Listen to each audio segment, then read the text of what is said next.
something came over me. And it was like the things that you've experienced, the people that you've known, the people that have hurt you, the people that have used you, the people that have judged you wrongly, that is all confusion. It is all confusion. There is nothing good, nothing healthy, nothing godly about it. And I just started weeding it out like a garden. There's a weed, pull it out.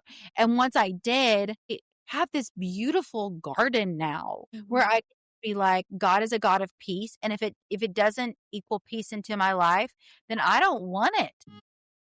Welcome to the Feminine Alchemy Podcast, where we explore the truth about the feminine, the peaceful, the wild, and the visceral. I'm your host, J.N. Behringer, joined by my co-hosts, Julie Dean Richards and Kaylee Rose. Each week, we explore the deep mysteries of the feminine and help listeners apply them to their daily lives in a practical way. Join us to unlock the hidden wisdoms your soul has been waiting for. Hello, and welcome to another episode of Feminine Alchemy. I am J.N. Behringer, your host. And I have a very special guest on today, Amy Duggar King. Say hello, Amy. Hi, it's nice to be here. So much fun. I am so excited to have you on. You have a book coming out and it is very detailed in every way. But for people who don't know who you are, which I'm sure is a very small population. No, I don't think a lot of you are like, who in the world is that? Like, no, I don't consider myself in that realm for like people to recognize me at all. Like, I am a girl that thrifts. Okay. I'm a mom. I say I'm a homebody. Like, no, it's not me. So great. But just give people a little bit of context around how you're perceived and where it is. Yeah. Hi, everyone. So I was on a very popular reality show called 19 Kids and Counting on TLC. I was on there for like 14 seasons, which is crazy when I really think about that. My family has been very popular in the past. I will say they've received a lot of scrutiny. There's been a lot of scandals. There's been a lot of darkness. And I have been one of the major people in my family that have just rocked the boat, if you will, and have become somebody who's going to speak up for truth and light and someone who is not going to just go along with the facade that everything is perfect and shiny. I was on an Amazon documentary called Shiny Happy People, and that's really allowed me to open up the door to talk about all kinds of abuse and the things that go on in families that shine the name of Jesus, but act completely different behind closed doors. Yeah. I'm so excited to talk about that. For a little more context, I told you beforehand, I grew up super Christian. My dream, like when I was younger, was to be one of what I called the skirt people. Yeah, I know exactly what that is. If I was a good enough Christian, I would be a skirt person. But that is actually a very specific, fairly recent piece of Christianity called IBLP. And you go to great detail of IBLP. Can you give like a basic overview of what that is and what was your relationship to it growing?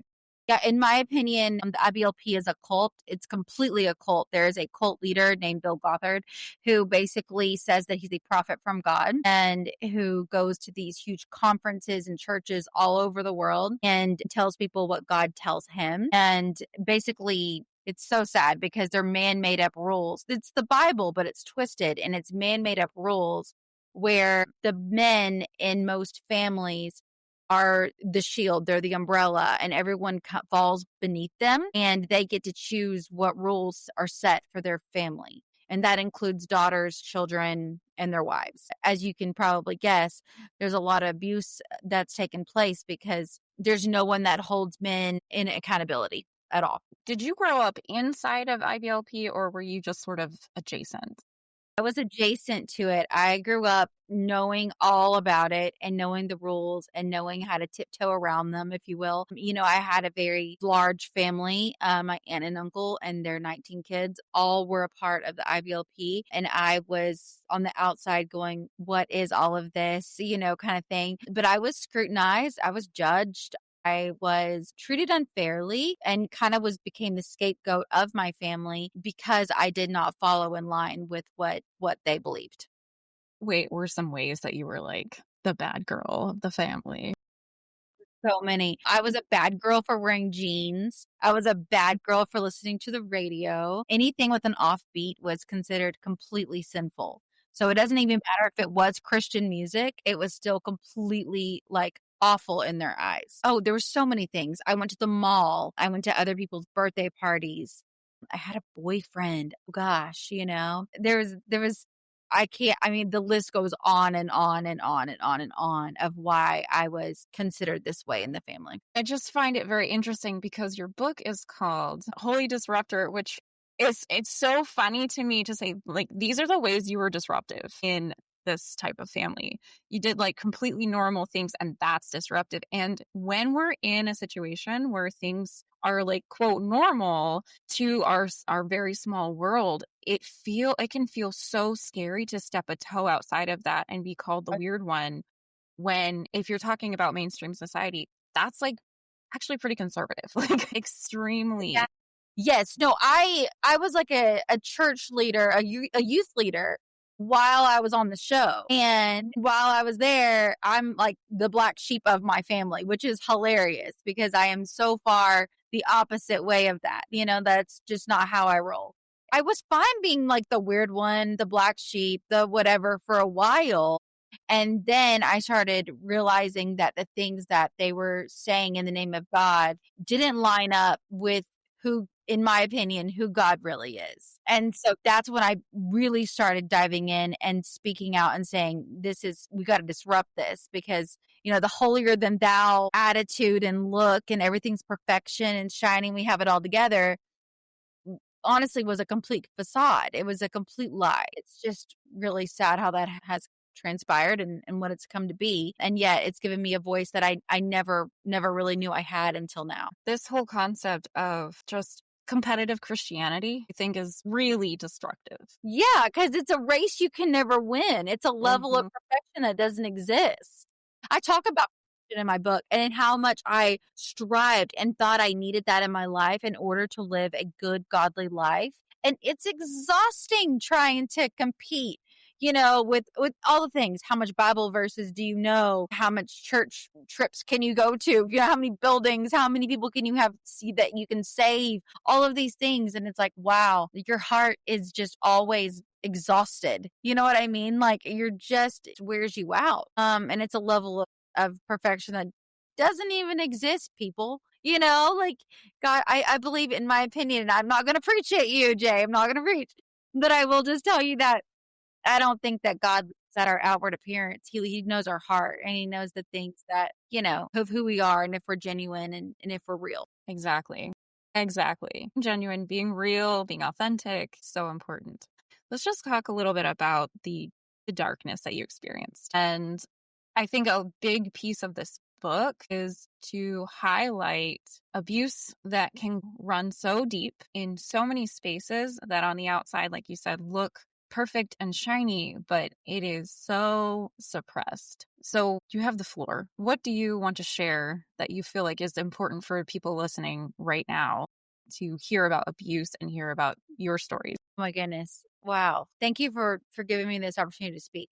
I will tell you that I lived suppressed for such a long time. I didn't even know what that word meant until I was in my 20s. I knew let me just say, I knew what the word meant, but I didn't know it affected me. For example, when I was a child, I believed that not every day was a good day.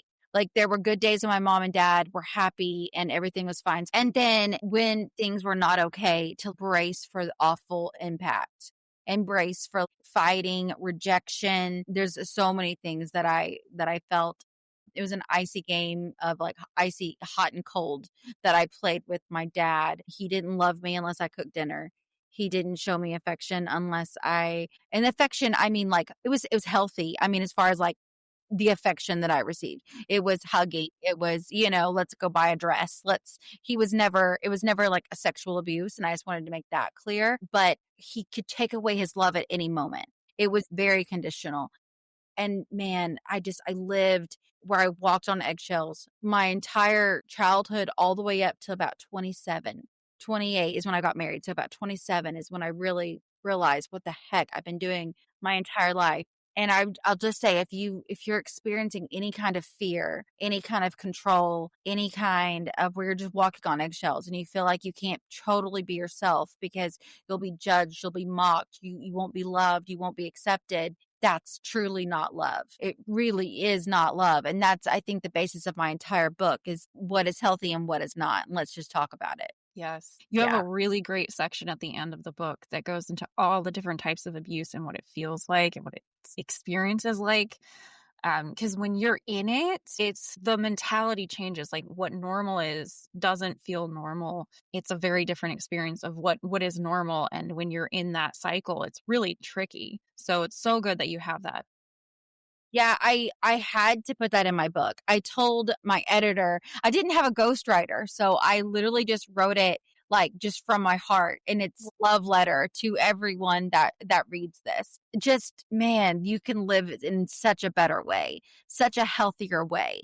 You can live in a way that's going to like bring a smile to your face and a glow to your eyes. You don't have to live under suppression and grief and evilness and darkness and just someone who's trying to control every part of you. And that's really what I had to break through. Yes. Yeah. It is so well written. I was surprised to hear you say you didn't have a ghostwriter. There's so many little pieces where I was like, oh, I can't wait to hear what's next. No, my HarperCollins is who I signed with. And when I told them I have a lot to say, I said, I have a lot to say. And they were like, you know what? We're going to give you free reign to say Wow. whatever you would like in this book. Yes, of course I had an editor. Of course they were like, okay, you said this 50 million times, that kind of stuff. But every word is me in the book. That just means the world to me that I kept your attention and you got so much out of it. Truly. Yeah, I read it in one sitting. 4 hours. Gosh. Yep. Wow. Wow. Well, thank you. Thank you for the time that I know it took to read it. Yeah, it's the hardest project I've ever done, and I just hope it just helps so many people out there, honestly. So here in Feminine Alchemy, we talk a lot about sacred feminine rage and how important and transformative it is to be in that space, be in that energy, be in that emotion, just really giving yourself permission to feel that. I want you to share with me the story of when you confronted Josh directly. Woo! I was seeing red, girl. Let me tell you. I have lived my whole life knowing this person, right? My cousin. And he's being accused of all these things and it's actually happened. He was actually guilty. And I went to confront him because no one in my family was telling me anything. I kept asking what's going on with Josh. And this is someone who is a year younger than me, who I've grown up with my entire life, right? So I know him. I know this person. And in that moment, I realized that when things came to light, I realized I didn't know him at all. I have never been more outraged in my entire life when I went. No one was giving me answers about what was going on. And so I drove to my cousin's house like a bat out of hell, if I'm going to be honest, like Cruella de Vil driving. I was safe, but I was mad. Oh, I was so mad. And I get there and I see the girls at first and I knew that there was sexual abuse that took place. And I hugged them and I loved them and I connected with them. But I didn't go out there just to see the girls. I went to see Josh's face. And I found him in an RV. I think in my book, I literally said, hold up, because he was like, hold up in an RV. And I flung open that door. I didn't even care. I'm not knocking this time. And they've always known me as someone who's funny and fun and bubbly and someone who just goes with the flow. And I'm very easygoing in a lot of ways. But when I found out that he hurt my cousin girls, something inside of me snapped. It just freaking snapped. And I became, in that moment, I believe, like a holy disruptor, someone who was not putting up with his shit any longer, honestly. And I flung open that door and he was there, sitting on the couch, holding his wife's hand. And she was very supportive. And I just asked him straight up, like, how long has this been going on? No answer. I mean, nothing. He just looked straight at the floor. I asked him several things. I asked him, what happened to you for this to happen? How long has this been going on? All these questions. I asked tons of questions, nothing. And then I finally, because he wasn't talking to me, lost my ever loving mind. And I screamed at the top of my lungs, why did you not try anything with me? Why did you not touch me? Because in my head, I knew the answer and I didn't want to hear it, but I knew the answer. And he looked up finally at me after minutes of staring at the floor. And he just said, I knew better.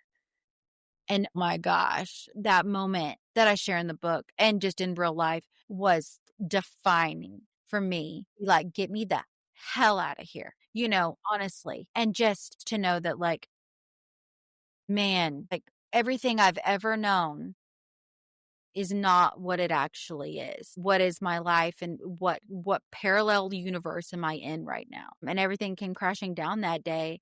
But at the same time, I felt lighter than a feather because I believed for the longest time that I was the black sheep and I was the one that had a heart issue.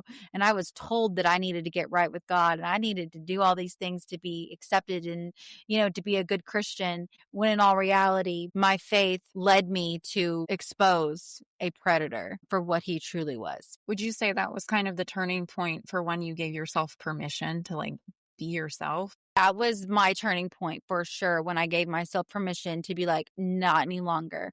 I will no longer be labeled as anything more than someone who's going to stand up for what's right. And yeah, I met with my mentor, which I talk about in the book. And that's how she actually labeled me holy disruptor. She's like, you're a don't ever forget that. And I was like, oh my gosh. And so I told myself if I were ever to write a book, that I would want that title, hopefully to maybe be a part of the book or to tell my story in some kind of way. Hopefully it could be a title. So it's really crazy how it became full circle. And now everybody, well, a lot of people, I should say, know about the book. And that's the title. So good. So good. So crazy. Wow. Okay. I want because there's like so much in your book that is just so fantastic. Like I could go so many different ways. Gosh, thank you so much. I love connecting with, it's funny. I'll just be honest. It's funny. PR team was like, hey, you've been invited to this podcast. Here's the thing though, Amy. I don't know if this is something maybe you should do because she's an astrologer and, she's very into just, more earthy, herby, kind of just being. Her being is different than yours. And I was like, I welcome it.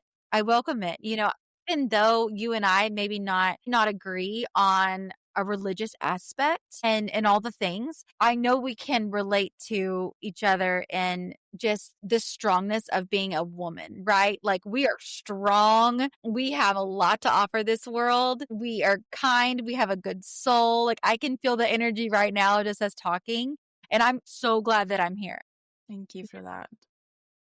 Thank you for that. I just wanted you to, in case you ever had that doubt of like, oh, how's this going to go? I feel like always relate to people and you can't judge them. I would never judge you for what you believe. I never would. And it just shows that it makes the world go round. We live in a unique space at Feminine Alchemy because we are walking that line between that Christianity and that woo-woo stuff. Yeah. And it's been very interesting and a lot of outpouring of support and going, okay, what you just said. I don't agree with everything, but I can see where are the places where we are connected, where there is commonality. So it's really cool to hear you just say all of those things. Thank you. Yeah, no, of course. I don't know anything about astrology. I honestly I don't dive into that. It's not something that I've ever really wanted. I know who created the stars. So that's where I am. But I think it is very interesting, the things that you study and the things that, I'm sure you've got a lot to say. So I'm just excited to where you go next. So good. Yeah, because your book is like so in depth, but it is a quick read. Beautiful. So I want people to hear about your almost country music career. This is like another really powerful story. So tell everyone about how you almost became a music star. So I was given this opportunity to have maybe my own show, and they kept going, what would you like to do? Well, all the things. And I was like, they asked me like, what are my talents? And I'm like, well, I love to sing, but no one really knew that at the time. And they were like, really interesting. So I sang for them and they're like, okay, yeah, okay. And they were like, let's get you a show going. Let's take you to Nashville. And I was like, whoa, what? And so I had the opportunity to go to this huge label in Nashville, and I sang for all these execs in this room, all men. They were all men. And there was actually, you know what? When I sang for the TV show, which was on camera, there was women. There was women in that there. And I sang for them, and everyone applauded, and they're like, we would love to work with you, blah, blah, blah. Okay. My mom and my grandma were with me on the trip. They went back to the hotel. And the camera crew left because we were done filming. Well, my manager and I were still there, just I don't talking and whatnot, and about how fun this was, and all the things. And I get an invitation to go up to another level. I think it's like the 23rd, something like that level on the elevator. They're like, you've been invited to a very special meeting. And I'm like, okay, here we go. So my manager, who is a man, went with me. I trusted him, went with me. And I'm like, what is this? I don't know anything about this. My mom and grandma weren't with me. No one was with me. No one. And I go up to the elevator. I am greeted in this big room, this like conference room with all men. And that alone signaled something in me that something was very off. Like, oh my gosh, where are the women? I'm looking for anyone that resembles, that can see my heart and not just like a body, 21, 22, little hot little thing. And here I am feeling like a meat market. And so I sit there. They hand me a stack of contract papers, big stack, big, huge, like literally huge. And they're like, we would like for you to sign with us. And we're so interested in having you as an artist. And we think we bring a lot to this world and blah, blah, blah, blah, blah, blah, blah, blah, blah. But I knew in my heart that the papers in front of me were very important. And I was reading all the things that were placed in front of me. And you guys, it was things like, they wanted to change my hair color. They wanted to give me new friends. They wanted to tell me how to vote or definitely like coax me in that way, what to wear, what to say, where I was going to live, when I could be married, when I could have kids. I mean, full control over my entire life. And I knew that if I signed this contract, that I was going to be a shell of a person. I was going to be dead inside, completely dead inside. And in that moment, I had to advocate for myself. I had to find this strength to stand up and to all of these men, to these huge execs that people would pay huge money to even be in a room with. I stood up and I said, I'm not signing this. My voice was shaky, clearly. But in that moment, I knew that if I did, my life was in a sense going to be over. And they were like, are you sure? So many women would love to sign this, blah, blah, blah, blah, blah. It was when the show was really popular and there was a lot of eyes on what was going on. And I was like, I'm not signing this. I'm so thankful that I had the strength to do that. That in that moment, I felt that inkling inside of me that something was very off, very wrong, not for me. There was no peace in my system at all. My nervous system was shot. Yeah. And I was like, get me out of here. That static feeling of like in a movie. That's how I felt. And yeah, I never looked back. I never signed it, never looked back. And I'm so thankful that I didn't give in to the pressures of Hollywood and society and popularity. And did they come back and say, hey, wait, we can make some changes? Nope. No. They were just like, take it or leave it. They were like, take it or leave it. Wow. And they were like, don't worry. And when I left, they said, don't worry. There's a million other girls that will sign it. And I was like, let them do it. It's not going to be me. Well, and you were already dealing with some of the restrictions because of the show. And so you'd had a taste of that, right? Yes. Yeah. I was already I was controlled. My uncle controlled the show. So I was already somewhat controlled for sure. Told what to wear, definitely keep it neckline covered, collarbone covered. And this is like when it's 100 degrees outside. I tried to stay in those perimeters. I had to kind of collapse before I opened up the gate code, before I punched it in. I had to kind of transform myself into someone else that they would accept in order to be a part of what I was a part of.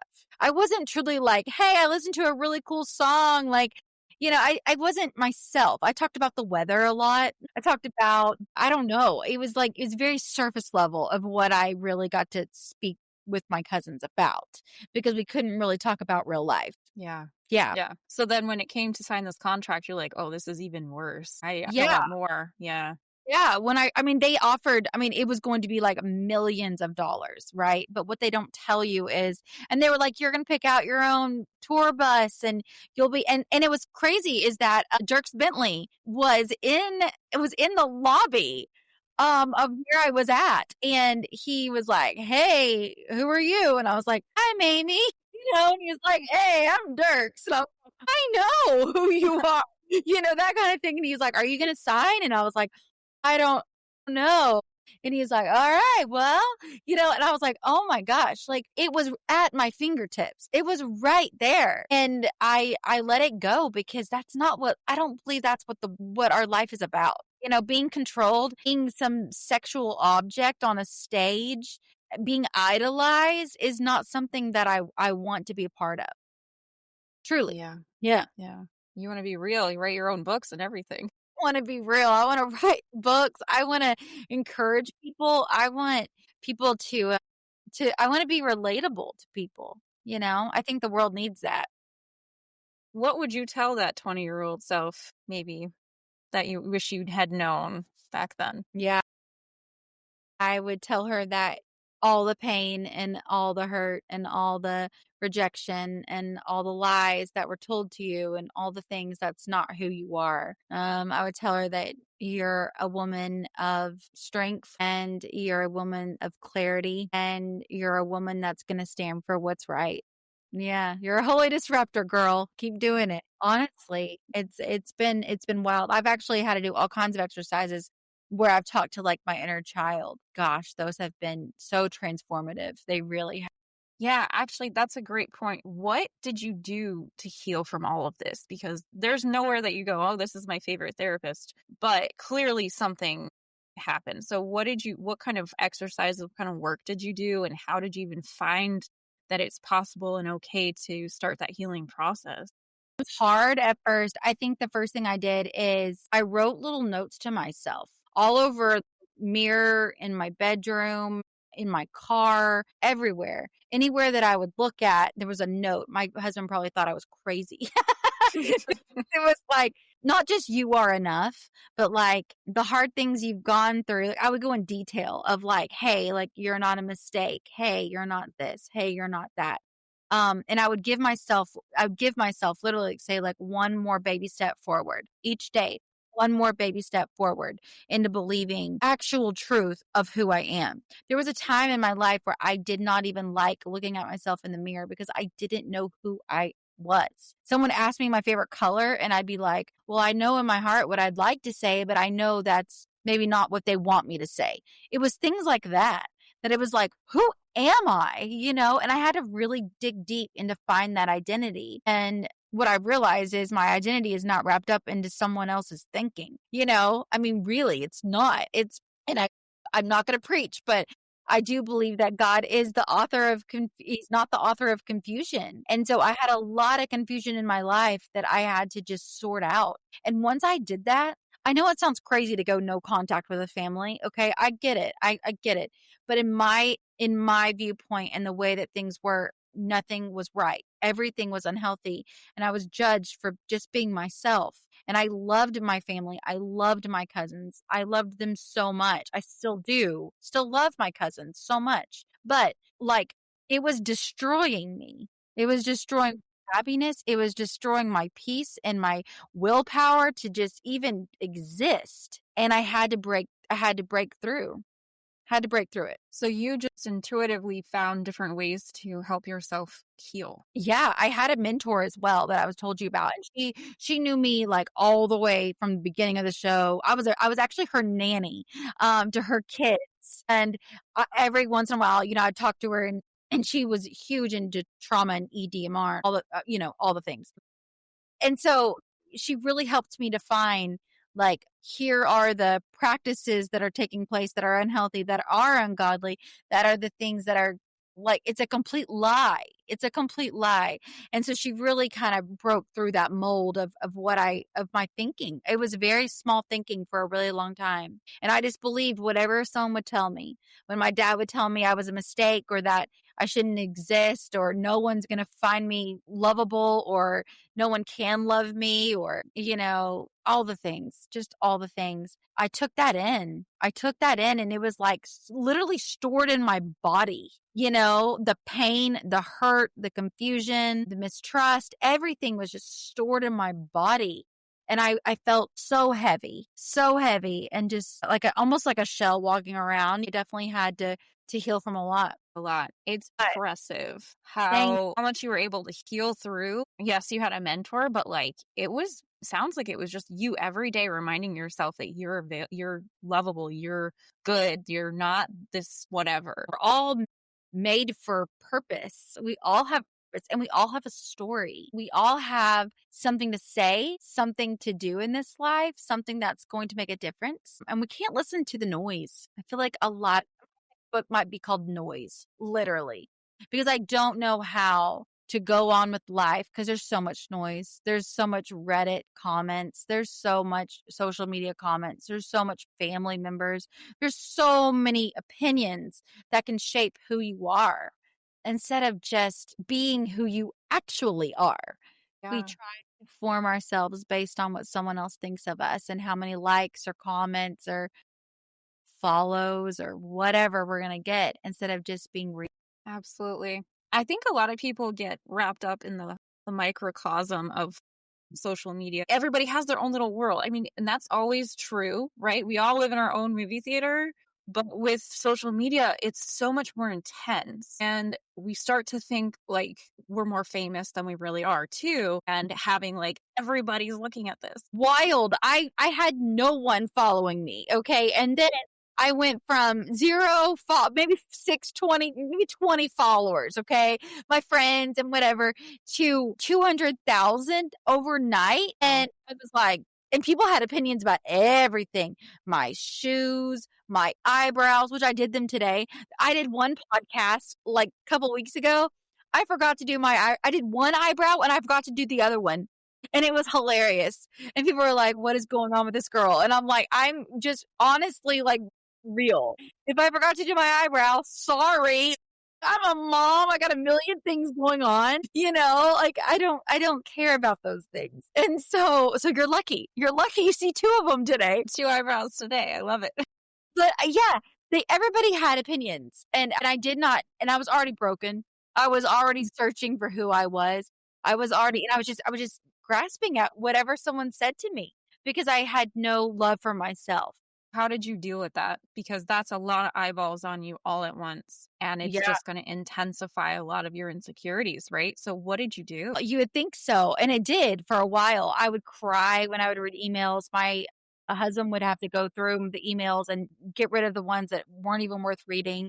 I still get comments. I still get things like that. But something snapped in me when I went to confront Josh. And I literally say, like, my give a dang is busted. And I mean it. It is, I do not care any longer. And I don't mean it in a way like, oh, I don't care. That's not what I mean. I just mean like the opinions of people are always going to be there. But I'm rooted in my faith and I'm rooted in the things that help me be a better person every day. And the people that really love me are the people that know me. And that's what matters. Yeah. So yeah, I've worked through a lot of things, a lot of darkness. Yeah. So good. So good. Thank you for sharing that. Yeah. Yeah. What is your relationship to fame now? Maybe it's less famous than it was. How has it? I don't know. Maybe it isn't. Maybe it's the same amount of famous. I love Jay. I love it so much. See this. Here's the thing. If I am famous, I'm on like grade D. Okay. I'm on the list. Can't even see red carpet. They don't have that for me. No, honestly, it's wild. It is wild to know that there are like interviews about me and that people write things about me and that, yes, there's a following, 400 something thousand followers on Instagram, and TikTok is good too. It's fun, but I don't look at that as like, oh, there's fame. Here's all the things. I used to. When I was in my 20s, don't get me wrong, I thought I was a hot commodity, okay? I was like, woo, this is a good life, free handbags and vitamins and hair products and blah, blah, blah. And yes, I still have collaborations because who wouldn't take them, right? But at the same time, every person now that I come in contact with on social media is a life. It represents a heart. It represents a story. It represents how I can encourage that person. And I see it now as like a ministry than I've ever had. That there's so many hurting people out there. And I almost am like a, Dear Abby, like, we're Dear Abby. I feel like I'm a Dear Amy. Like Yeah. literally, I can tell you how I had 6 messages today that I responded to, and they were like, help me in this situation. And I was like, well, here's what I would do. And it's really interesting how people, they send me messages and I send them back. If they have time to write me, I'm gonna write them back. Just Sweet. it might take me a minute, but I'm gonna do it. So yeah, I'm just Amy. I don't know. Interesting. Just Amy. Book, you talk about a lot of this abuse and how all this abuse came through not only in personal family, but also related to the church. And what I'm surprised at is when people deal with church abuse, they leave the church. But you found renewed faith in your belief system. So can you talk a little bit about what that process was like for you? Yeah, well, first off, I'll just say I think mega churches around the world are pretty much the biggest, in my opinion, the biggest scams ever. I think yes, there's probably godly people there. And yes, there's a lot of people that have good intentions, but but it's a business. It's a business and they make money, y'all. They make money. And I feel like a lot of churches, not all, but a lot of them thrive off of hurting people. That's how they make their income and money. For me, I actually haven't, if I'm going to be really honest with you, since I've written this book, I actually haven't been to church in quite a while, like over a year, only because this book has been so heavy that on the weekends, I've told Dylan, my husband, I told him, I said, I need to like rest my soul, after all of this work and putting this out there. It took a lot out of me to do it, and rest is holy. Yes. Rest is something that repairs you. And so I actually haven't been in a while. Saying that though, I didn't lose my faith. It's not necessarily about religion for me. That's not what it is. It's about a relationship. And so I never really heard the fact that I never really I've heard it, but I never like took it in and like let it seep in down into my heart that God is not the author of confusion. And once I heard that and I read that in the Bible and I read that, something came over me. And it was like the things that you've experienced, the people that you've known, the people that have hurt you, the people that have used you, the people that have judged you wrongly, that is all confusion. It is all confusion. There is nothing good, nothing healthy, nothing godly about it. And I just started weeding it out like a garden. Like there's a weed, pull it out. There's a weed, pull it out. And once I did, I know it's like a cliche metaphor, but like I have this beautiful garden now where I can be like, God is a God of peace. And if it doesn't equal peace into my life, then I don't want it. Why should we want something that's going to just terrorize joy and steal it from us? Yeah, that's where I'm at. That's just where I'm at. Maybe it's because I'm almost 40. Done. Done. I'm done with like I'm sure you've done this, Jay. Have you ever been to like a family event, right? And it's like people that you don't honestly talk to. Like you don't really like talk to them other than when you see them at events or holidays. And you do the whole like, hi, how are ya? I hope you're doing so good. And it's just, there's nothing to it. It's just you're wasting your time and energy. I don't have that energy to waste anymore. Yeah. I want to have like real conversations. I lasted 10 plus years doing that with my family and even longer when I was younger doing it. And now I want real meaningful conversations with genuine good people. That's why I will take this interview with you, is because regardless if you're an astrologer and believe in horoscopes and the stars and all the things that I don't know hardly anything about, there's a good heart there. Yeah. This is a meaningful conversation that I'll remember. That's what we're after now. Yeah. Yeah. Yeah. Who has time for anything else other than that? I sure don't. I don't have it in me. I really don't. Yeah. I don't have the bandwidth. I don't. Really don't. It's so true. It's so true. I'm just having so much fun right now. Thank you for being a real person. Thank you for being so present. It's just such a beautiful experience. So glad. Yeah, I knew this was gonna be a good time.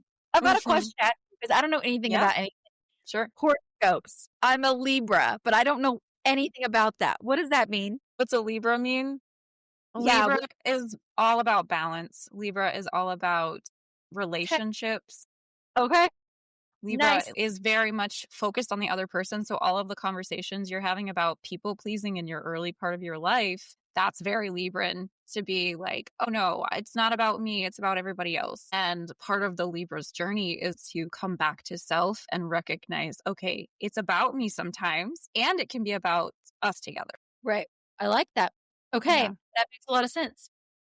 There's nothingness. There's some meaning to it, but I think it gets a bad rap, unfortunately. And we've had some really cool people on to explain why that happened in the translations of the Bible to demonize things like astrology and what's called the psychic arts. But why is it that we're not allowed to use the gifts that we were given? And where are we allowed to use them? So I'm so glad that you asked that question. Yeah, I had no idea. People say like, "What's your sign?" And I'm like, "We have no idea."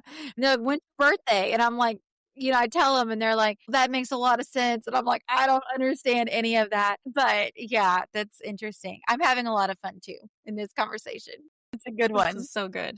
So good. What is something that you want to leave our listeners with as just a big piece of wisdom that you just wish every woman would know, especially every woman maybe in an abuse situation or in a religious containment feeling situation? What do they need to know right now? I feel like unhealthy people always show glimpses of their unhealthiness, and we always put it off as that's just, oh, that was just a slip up, or oh, it won't happen again, or oh, I can fix them. The truth is that if you are being abused in any kind of way, that abuser is just going to keep on doing it. That's really the sad bottom line. And they'll do it for as long as you allow them. We control what we allow in our life. I would just say life is too short. You got to break out of it because you're like on a Ferris wheel of emotion, of just this unhealthy cycle that goes on and goes on and goes on, and that they're going to ultimately destroy you, regardless of how much you love them, regardless how much they do for you, regardless of what they do. They leave you little pieces of happiness along the way that you have to follow a trail in order for you to experience that. So they'll be really mean, they'll be really abusive, they'll be really controlling, and then they'll be really nice and leave a gift or say something nice. And you're like, oh, see that person, you see the goodness of that person. But I believe that you have to believe what you see as the ugliness is really the real them. And so I hate when women get used by abusive people that are broken too.